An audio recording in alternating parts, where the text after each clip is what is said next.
I'm Gracie Rodriguez. His smile broadened. I feel compelled to continue to be your escort through the valley of the shadow of death that demands you navigate Scylla and Charybdis as Odysseus once did. I am known by many names, but I prefer Jeff. Jeff Wood, to be precise. Since we have made introductions, may I join you in your travels? The reality of being too late to her meeting came rocketing back, front and center to her mind.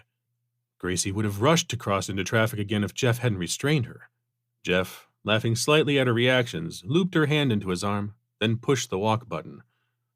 Looking like a particularly precocious child, she gazed around, avoiding his eyes as they waited together for a clear passage signal.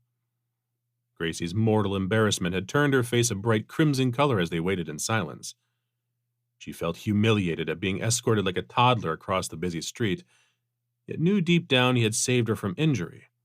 Jeff added a teasing insult to the situation as he held up his hand at the idling vehicles as they walked.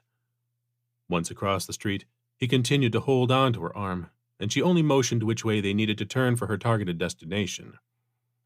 Reaching the building Gracie motioned they stop. With some difficulty and no dignity left, she said, I feel humiliated that I had to be supervised during my walk here, but thank you. With all the charm of a swashbuckling hero, Jeff cajoled, What time do I need to be back to walk you home? My honor would not permit me to allow harm to come to you and your texting device. So I, of course, will be your escort to ensure your safety, Miss Rodriguez. Shall we say 2 hours? Torn between feelings of duty to attend a meeting and the thought that he might not come back, Gracie made a decision. She pulled out her smartphone and shot a hasty text to the organizer.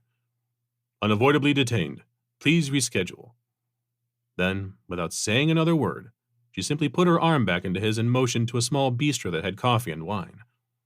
Smiling as if she had just consumed a delicious saucer of cream, she looked up at Jeff, who nodded with a grin as they proceeded. The bistro was empty of patrons,